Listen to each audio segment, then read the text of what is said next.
Halo, Assalamualaikum warahmatullahi wabarakatuh. Saya Rizani kemudian M237011104. Di sini saya akan memaparkan tugas mata kuliah saya dan alam yaitu alkaloid senyawa green. Oke, yang pertama itu alkaloid sendiri adalah senyawa metabolit sekunder yang bersifat basa dengan satu atau lebih atom nitrogen yang umumnya heterosiklik. Jadi sifat basanya itu terletak dari atom nitrogen yang terdapat di suatu senyawa alkaloid tersebut.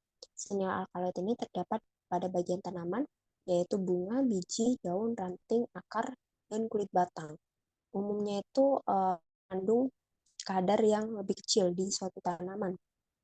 Selanjutnya, alkaloid itu terbagi menjadi dua yang dilihat pada posisi atom nitrogennya.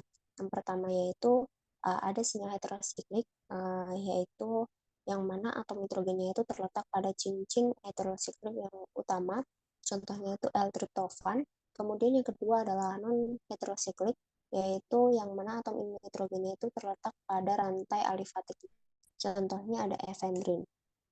Oke, selanjutnya senyawa higrin ini diisolasi pertama kali pada daun Erythrocilum coca yang dikenal atau dengan nama lokal yaitu daun koka.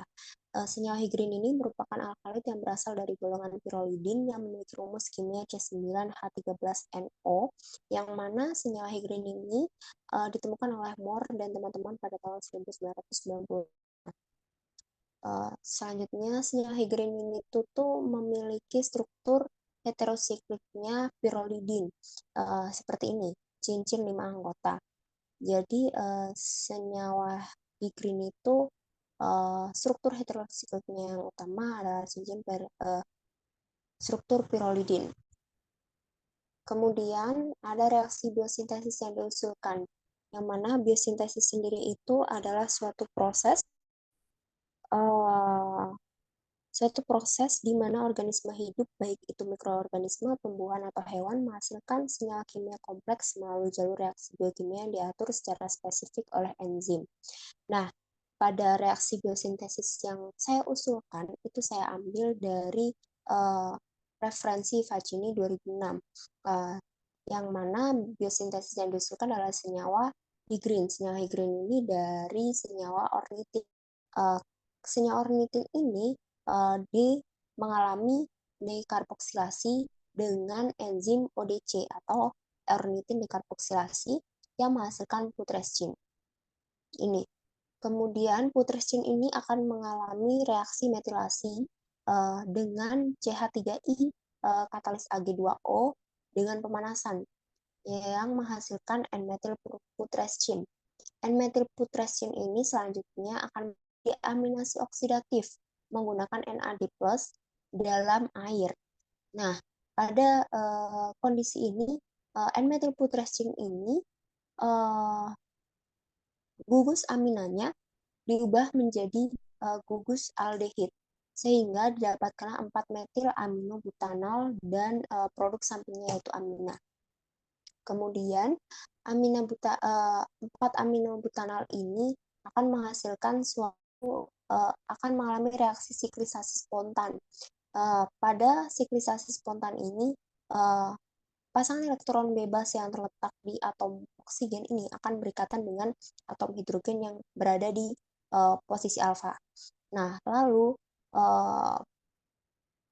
kemudian ikatan rangkapnya akan berresonansi dan berikatan di sini, kemudian ini menjadi gugus alkohol.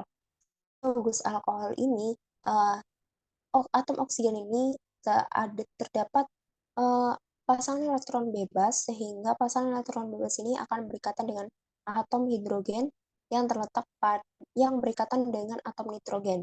Sehingga ketika gugus OH atau gugus alkohol ini berikatan dengan atom hidrogen yang diikat oleh nitrogen, maka dia akan lepas dan menghasilkan H2O dan kation metilpyrrolium. Kation metilpyrrolium ini akan bereaksi dengan asam asetoasetat yang menghasilkan suatu senyawa higrin. Nah, degradasi pada higrin itu ada 3, yaitu degradasi Hofmann, degradasi MD, degradasi Van Braun.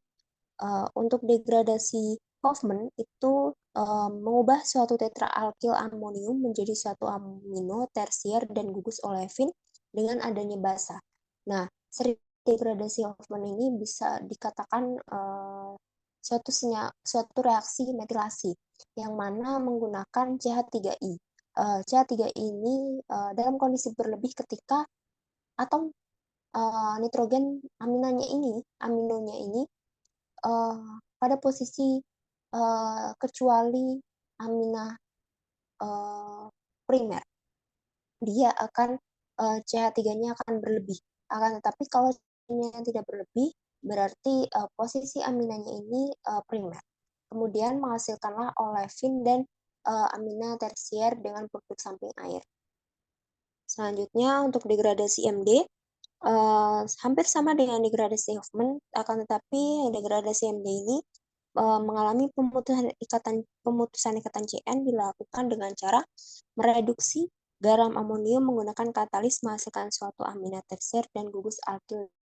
Nah, produknya ini bedanya adalah alkil jenuh, kalau yang Hofmann itu olefin. Kemudian si suatu higrin ini akan mengalami metilasi. Nah, setelah mengalami metilasi akan direaksikan dengan amalgam, kemudian didapatkan alkil jenuh dan amina tersier. Nah, untuk degradasi yang terakhir adalah degradasi ini tuh bila suatu amina tersier yang mengandung sedikitnya sebuah gugus alkil direaksikan dengan sianogen bromida, akan terjadi pemutusan ikatan CN antara gugus alkil dan atom nitrogen. Nah, senyawa higrin ini akan bereaksi dengan sianogen bromida dan menghasilkan sianamida seperti ini, yang tersubstitusi. Kemudian produk sampingnya adalah metil bromida. Untuk penataan ulanginya senyawa higrin ini dalam katalis basa. Senyawa pertama adalah senyawa higrin ini tuh mengalami metilasi, kemudian dikatalisis menggunakan basa dalam air. Setelah itu didapatkanlah suatu produk ini, 5Z heptana 5 oktena. Kemudian untuk sintesis higrinnya ini saya merujuk pada referensi Magic dan Tilve pada tahun 2010, yang mana suatu senyawa higrin ini dari suatu senyawa pirolin yang dilindungi oleh suatu gugus fenil yang berikatan dengan ester bromida. Kemudian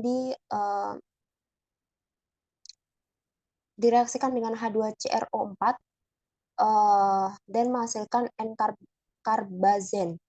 Kemudian direaksikan dengan etil trifenyl fosfoniabromida dalam katalis N-bully ether. Didapatkanlah suatu produk olefin. Olefin ini akan direaksikan dengan PdCl2 dan dalam gas oksigen pada gugus metilnya ini akan digantikan oleh gugus karbonil. Selanjutnya produknya ini akan bereaksi dengan etiol. Didapatkanlah suatu ketal.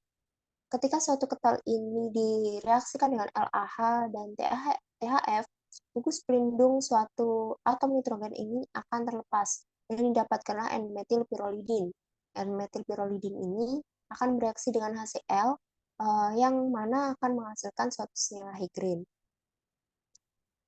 Cukup sekian presentasi saya, dan ini ada daftar yang saya ambil sebagai referensi untuk menyelesaikan tugas kimia bahan alam. Terima kasih. Wassalamualaikum warahmatullahi wabarakatuh.